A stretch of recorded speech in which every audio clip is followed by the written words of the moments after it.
Pert das.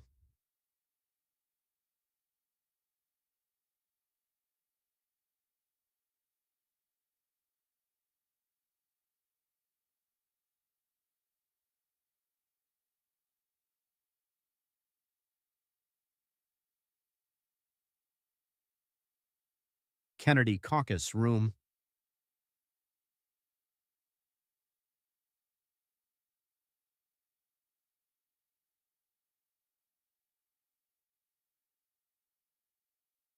Alexandria Ocasio-Cortez. Nagish had committed the most severe blunder of her political career while broadcasting on live television. She stared directly into Ted Cruz's eyes and boldly accused him of being completely out of touch. She was entirely oblivious to the contents hidden inside his manila folder. It contained 5 pieces of evidence, including her personal federal filings, ethics infractions, internal campaign emails featuring a phrase meant to be hidden, and a message from a working-class donor that silenced the chamber. When Cruz finished speaking, the representative who founded her brand on taxing the wealthy was unable to justify spending massive sums on high-end hotels using donations from modest hourly workers. The events that unfolded next utterly dismantled the reputation she had spent the last 6 years carefully constructing. Prior to diving into those details, please hit the subscribe button if you think elected officials must handle taxpayer funds with absolute integrity. This unfolding drama is genuinely only in its beginning stages. The Congresswoman took the floor initially, as she always preferred to speak first. Half a decade in Washington proved to her that whoever establishes the narrative wins the debate, and framing issues was her greatest political strength. She tilted her body forward and spoke directly into the microphone. The historic Kennedy caucus room was packed to capacity with press and camera crews, carrying the same heavy atmosphere where monumental congressional scandals like Watergate had previously been exposed, while Cruz sat opposite her clutching a folder with a highly confident smirk. She completely disregarded the presence of the document folder. She immediately launched a direct verbal assault against the senator. She stated that while she and the senator both believe the system is fundamentally broken, they fiercely disagree regarding who exactly broke it. Her tone gained a familiar, calculated edge that her social media supporters always recognized as the start of a fierce rebuttal. She declared that Cruz had accepted millions from fossil fuel corporations, vacationed in Mexico during a deadly freeze, and opposed all dark money regulations, yet now claims current rules are perfectly adequate. She pivoted her gaze slightly to address the television lenses directly. The broadcast audience was always her primary target, a reality she comprehended far better than any other politician in the Capitol. This joint congressional hearing focused on campaign finance reform, which was entirely her own legislative initiative and core platform. She had dedicated 6 full years to arguing that excessive wealth was actively corrupting the democratic process. She claimed the regulations work for him because the framework was specifically built to protect Ivy League elites whose careers are bankrolled by the very corporations being shielded. Her vocal delivery then softened into the grounded, relatable register her fans affectionately referred to as authentic talk. She noted that she was raised in a household unable to afford the basic privileges the senator routinely took for granted. She recounted her past as a bartender, remembering the anxiety of counting tips for subway fare while serving patrons who earned her weekly wage in just 1 hour. She adjusted her posture and demanded the senator spare her any lectures about enforcement, arguing that policing fails when regulators are financed by the rule breakers.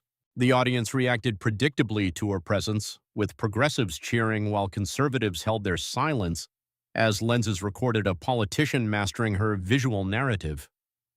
Cruz remained seated directly across from her, keeping his hands firmly planted on the manila envelope without altering his facial expression. To onlookers, he appeared as indifferent as someone hearing a weather report for a distant town, feigning polite interest while remaining completely unfazed. The committee chairman gave a brief nod and prompted the senator to deliver his opening remarks. Cruz shifted forward and adjusted his audio equipment, creating a metallic scraping noise that echoed loudly throughout the silent chamber. He formally thanked the chairman and the congresswoman, specifically noting that her speech was remarkably well delivered. The specific choice of the word delivered lingered intentionally, carrying the connotation of a theatrical performance rather than a substantive factual testimony. He acknowledged her previous comment regarding his attendance at prestigious universities like Princeton and Harvard. He admitted she was correct, but emphasized that his Cuban immigrant father washed dishes and worked grueling triple shifts just so his son could attend an elite college. Every single tuition payment was funded by manual kitchen labor, a profound sacrifice that he swore he would never forget. He agreed with his colleague that the political framework is flawed, though he firmly disagreed that establishing brand new regulations was the solution. He expressed his belief that the government simply needs to enforce the ethical guidelines that are already currently on the books. Pausing for dramatic effect, he announced his intention to skip theoretical debates about corporate influence and instead provide a concrete demonstration of a politician violating existing laws. Resting his hand deliberately on the envelope, he promised to present the committee with undeniable documentary evidence. Locking eyes with the representative, he clarified that he was going to expose her personal financial receipts. He flipped the folder open to reveal a color-printed document featuring 3 distinct columns of data that could be seen from afar. Holding up the paperwork, he identified it as her publicly available campaign disbursement filing, noting that most citizens never examine beyond the summary totals. He stated that his team scrutinized the document line by line, carefully cross-referencing her campaign's lodging expenses with the published rates of each hotel. Pointing to the data, he explained that the columns contrasted her hotel expenditures against the typical monthly rent of a resident in her working-class New York district. Tracing the list with his finger, he read aloud exorbitant nightly rates at luxury resorts spanning from Las Vegas to Puerto Rico, alongside massive catering bills. Glancing upward, he accused her of dropping tens of thousands on boutique accommodations using donations from constituents struggling with basic living costs. Placing the paper down, he pointed out that her annual hospitality tab exceeded the combined yearly rent of 3 average voters in her district. The congresswoman attempted to interject, instinctively wanting to contextualize the travel expenses and justify them as standard political operating costs. The senator quickly cut her off, insisting that the sheer cost was less intriguing than the highly suspicious timing of the trips. He flipped to another page displaying a customized calendar that highlighted her travel dates alongside her officially scheduled public appearances.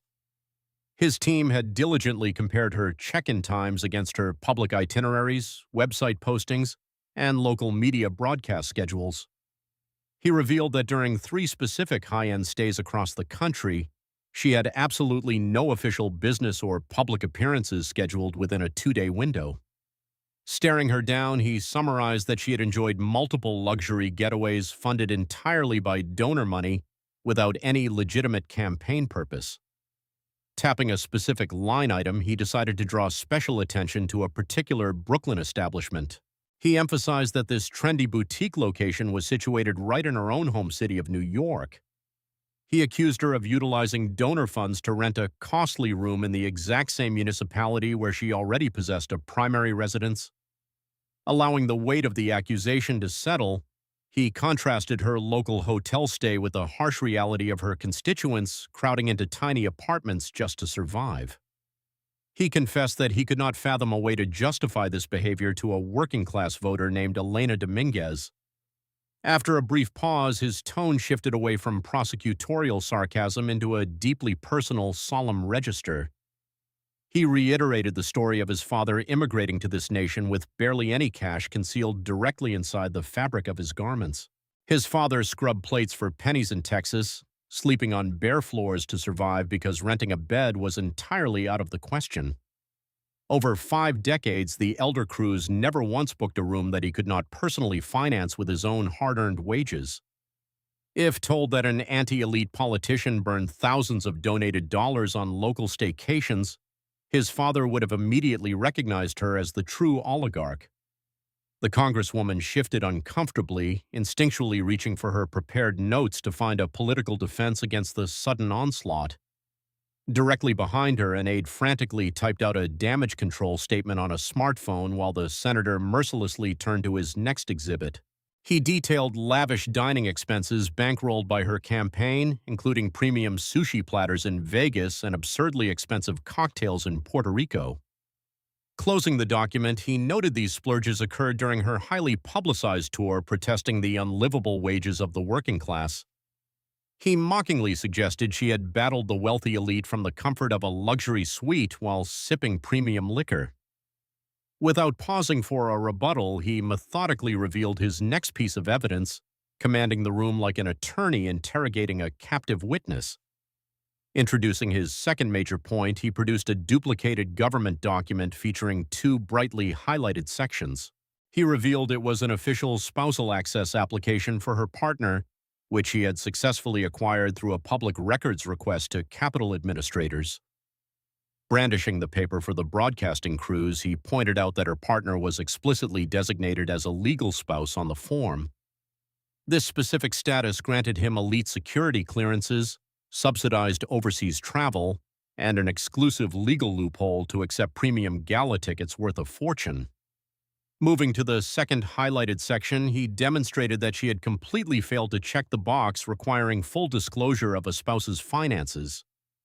Placing the paper down, he highlighted the blatant contradiction of claiming spousal privileges while refusing spousal transparency on the exact same page. He patronizingly informed her that legal professionals refer to such deceptive bureaucratic maneuvering as the conscious avoidance of responsibility.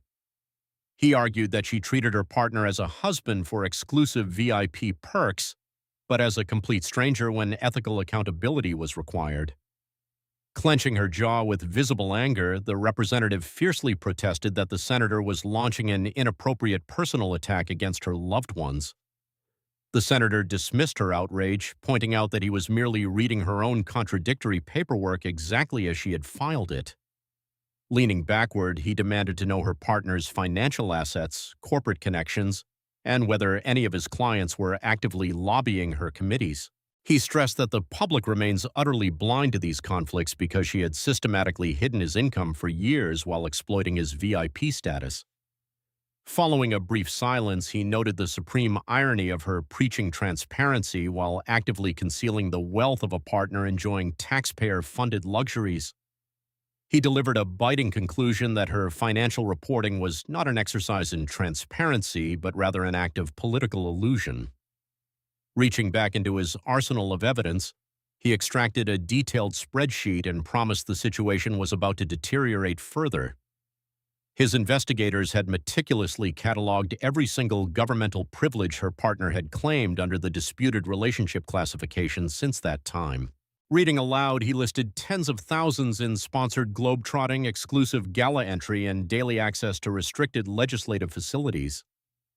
He dropped the paper, summarizing that her partner had reaped massive financial benefits without disclosing a single penny of his own income. This arrangement allowed her significant other to enjoy all the luxurious perks of a political spouse while entirely bypassing the mandatory ethical disclosures. Cruz shifted into an aggressive posture, leveraging his extensive collegiate debate experience to destroy his opponent using her own hypocritical rhetoric. He reminded the room that she had happily posed at an elite fashion event wearing clothing branded with progressive taxation slogans. For over half a decade, she had consistently lectured the public about how affluent citizens exploit clever legal loopholes to evade accountability. Gesturing sharply at the application, he challenged her to explain how her deceptive paperwork was anything other than a corrupt loophole. Her partner received extraordinary financial and access benefits, yet citizens were left entirely in the dark regarding his personal business dealings. He accused her of practicing the exact same deceit she claims to hate, merely executing it through federal disclosures instead of tax documents. Her facial muscles tightened significantly, displaying the intense physical strain of a politician desperately holding back an emotional outburst. She tried to interrupt again by claiming personal victimization, but he swiftly overpowered her objections. He bluntly advised her that if signing a public government document felt like an attack, she needed to be far more careful about what she authorized. Moving to his third major point, he removed a printed web page and a highly sensitive internal campaign email from his manila folder. He explained that her latest federal filings revealed nearly $20,000 paid to a specific doctor for so-called leadership training and consulting. Holding up the webpage printout, he revealed that the doctor was actually a psychiatrist specializing in alternative depression therapies, not a political strategist. He thoroughly checked the medical professional's entire website and found absolutely no mention of campaign consulting or leadership training services. Setting the printout aside, he picked up the printed email and announced that the upcoming evidence would be far more damaging. The hearing room descended into an incredibly tense silence, radiating the nervous anticipation of a crowd bracing for a massive political explosion. He identified the document as an internal message between her treasurer and chief of staff, sent just weeks before the payments began. Reading the message aloud, he revealed the staff desperately seeking a billing code to disguise personal medical expenses as professional campaign consulting. He placed the damning email on the table, emphasizing the exact phrase where her staff asked how to improperly classify the private bills. He noted that her team explicitly acknowledged that campaign funds legally cannot cover personal health care, yet they processed the payment anyway. Rather than advising her to pay from her own pocket, her top aides deliberately conspired in writing to hide the medical expenses. He sternly clarified that asking how to reclassify prohibited personal costs was not a simple accounting inquiry but a blatant criminal cover-up. Her typical broadcast-ready composure instantly vanished, replaced by the raw panic of someone caught dead to rights in a hostile environment. She whipped her head around to glare at her chief of staff, demanding silent answers about how this private correspondence leaked to the Senate. Her aide refused to make eye contact, choosing instead to stare blankly at her cellular device. Cruz stated clearly that he did not care about her mental health choices, affirming that seeking private therapy is perfectly acceptable. His tone turned vicious as he condemned her for secretly using small-dollar grassroots donations to fund her private medical care and lying to federal authorities. He declared that her team's coordinated effort to misreport expenses was not a mere mistake, but rather a severe case of campaign finance fraud. The word fraud struck the room with immense gravity, moving the situation beyond mere political hypocrisy into the realm of actionable criminal activity. As a former top state attorney, he had intentionally selected this precise legal terminology with the careful calculation of an experienced prosecutor. She braced her hands firmly against the table, pressing down hard as if desperately trying to stabilize herself during a severe earthquake. Her aide slipped a note beside her arm, but she remained paralyzed, staring helplessly at the leaked email resting on the desk. Cruz utilized the agonizing silence perfectly, employing his vast legal experience to let his devastating accusations sink deeply into the public record. He allowed the allegation of fraud to settle heavily over the historic chamber, ensuring the severity of the moment remained entirely undisturbed. Moving to his fourth piece of evidence, he extracted a thick, heavily tabbed ethics committee report regarding her gala attendance. Most journalists stopped reading after the headline announced a minor fine, but he held the document up to prove he had dug deeper. He read a specific footnote where her own staff begged designers for discounts by emphasizing her severely limited personal financial means. He marveled at the hypocrisy of pleading poverty for personal clothing while simultaneously burning tens of thousands on luxury campaign-funded hotels. Flipping to another tab, he exposed text messages proving her team gave unrestricted permission for her partner to accept lavish designer gifts. He turned the page to reveal that the working-class hairstylist who prepared her for the elite gala had been ignored by her campaign for months. It took 5 full months of silence and a direct threat of an ethics complaint before her wealthy campaign finally paid the small business owners. He let the disgusting reality land, noting that these working professionals were exactly the kind of citizens she constantly claimed to champion. He reminded her that average constituents do not have the luxury of leveraging congressional ethics complaints just to receive their rightful paychecks.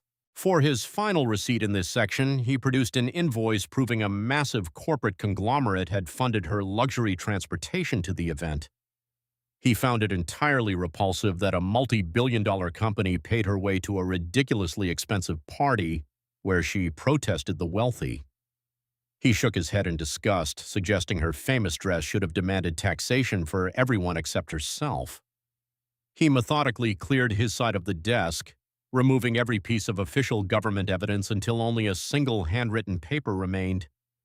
He introduced this final receipt with a remarkably quiet, grounded voice, entirely stripped of any remaining prosecutorial sarcasm or forensic debate tactics. He explained that this humble document was not a government filing, but a personal letter sent by a Bronx home health aide named Elena Dominguez. Holding up the notebook paper, he detailed that the woman worked grueling shifts caring for the elderly while earning a meager hourly wage. He explained that her tiny political donation represented 2 hours of exhausting physical labor converted into what she believed was a righteous cause. Reading from the letter, he shared Elena's profound heartbreak upon discovering her hard-earned money was blown on a ridiculously expensive California hotel.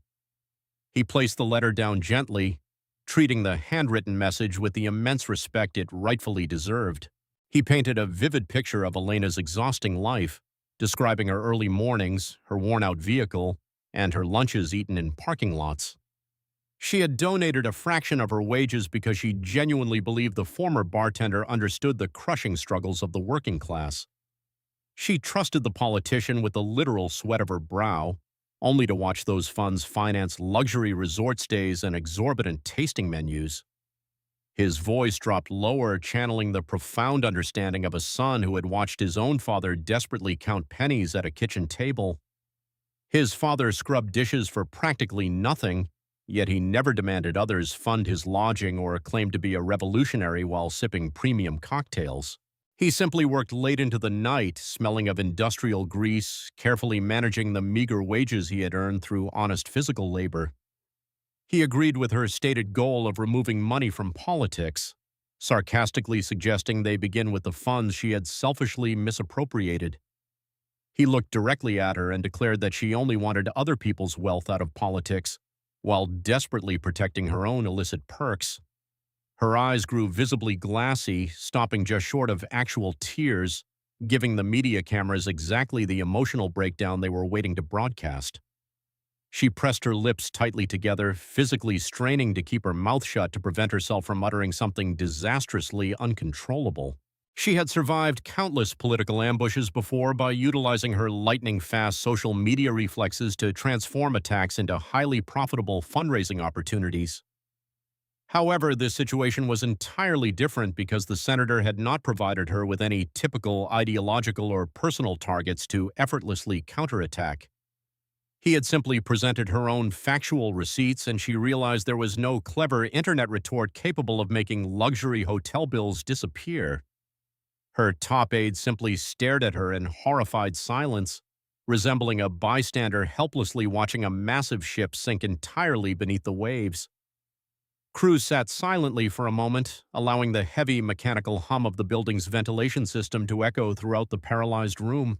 He observed that her entire political career was built upon a highly compelling narrative of a working-class bartender fighting for the common citizen. He admitted it was a beautiful American story, but firmly stated that such narratives instantly die when donor funds are diverted to luxury vacations. He listed her numerous betrayals, from exploiting her partner's unverified finances to aggressively covering up illegal psychiatric payments with fake consulting codes.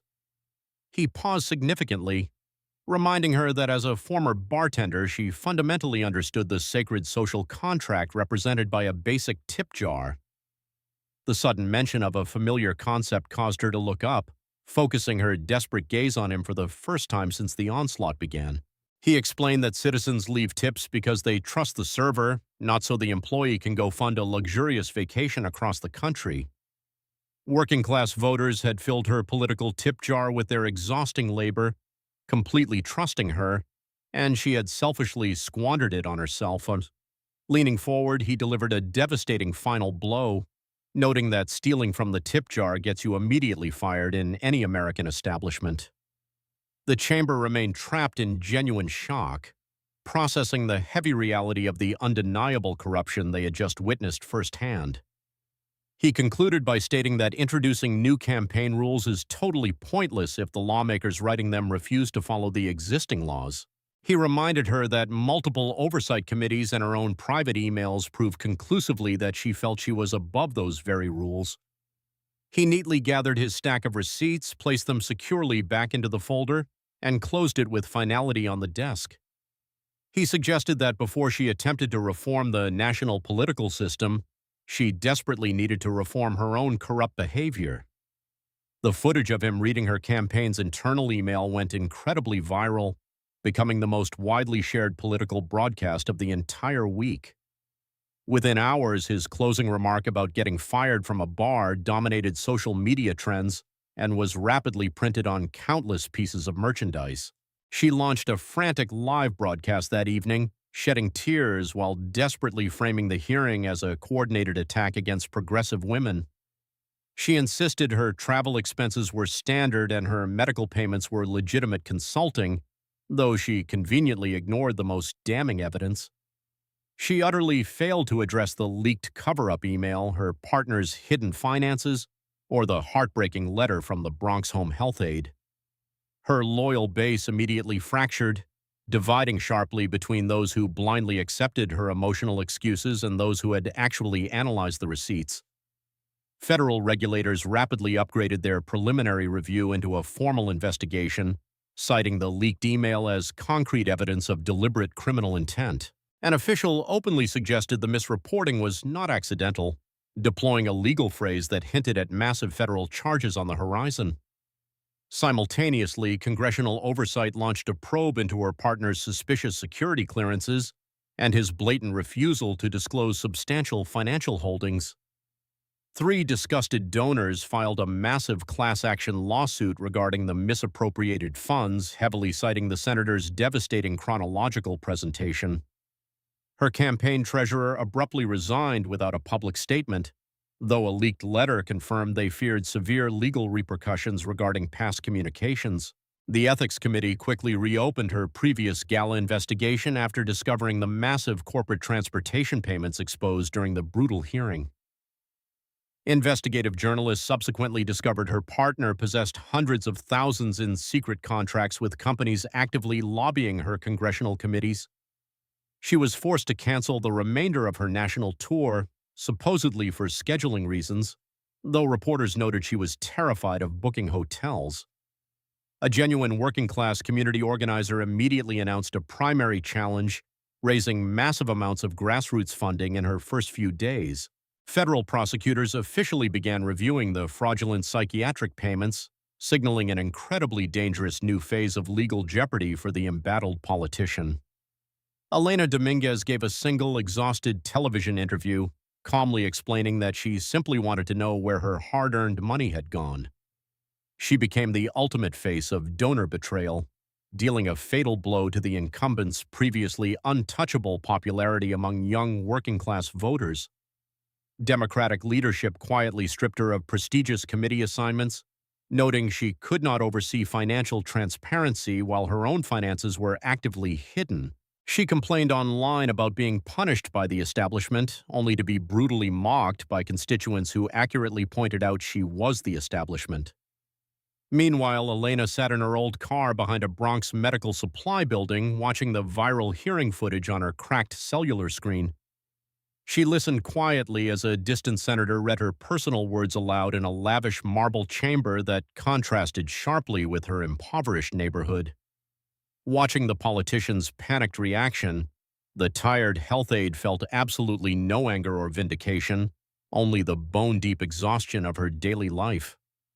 She checked her nearly empty bank account with the flat, emotionless attention of a woman who must track every single penny to survive. Accepting her reality, she walked to her next client's apartment, dedicating herself to the quiet, invisible work of keeping an elderly woman dignified. Her grueling labor lacked luxury hotels or expensive cocktails, consisting solely of the exhausting daily grind required to survive in modern America. Halfway across the country, an elderly Cuban immigrant proudly watched his son's television broadcast from the comfort of a modest Texas living room. He closed his eyes, vividly recalling the heavy cast-iron skillets and boiling grease from his decades of backbreaking labor in commercial kitchens. He remembered the exact physical sensation of the cash stitched into his garments, a desperate gamble that had somehow produced an Ivy League senator. He intimately understood the massive difference between earning a living through honest sweat and selfishly stealing from the pockets of vulnerable citizens. Smiling softly, the old man realized his immense sacrifices had allowed his son to successfully expose a fraud who stole from the working class. As the hearing concluded and the cameras deactivated, the politician and her team fled the room rapidly to avoid any lingering journalists. She vanished out a side exit, completely abandoning her usual media presence to escape the absolute devastation of the last few hours. Cruz calmly packed his scuffed leather briefcase, a cherished item purchased with his father's dishwashing money that had seen the Supreme Court. He walked confidently out the main doors, refusing to answer press questions because he knew the undeniable documents spoke perfectly for themselves. The immense distance between honest workers and corrupt politicians was now precisely measured by 5 damning receipts, leaving the symbolic tip jar permanently empty.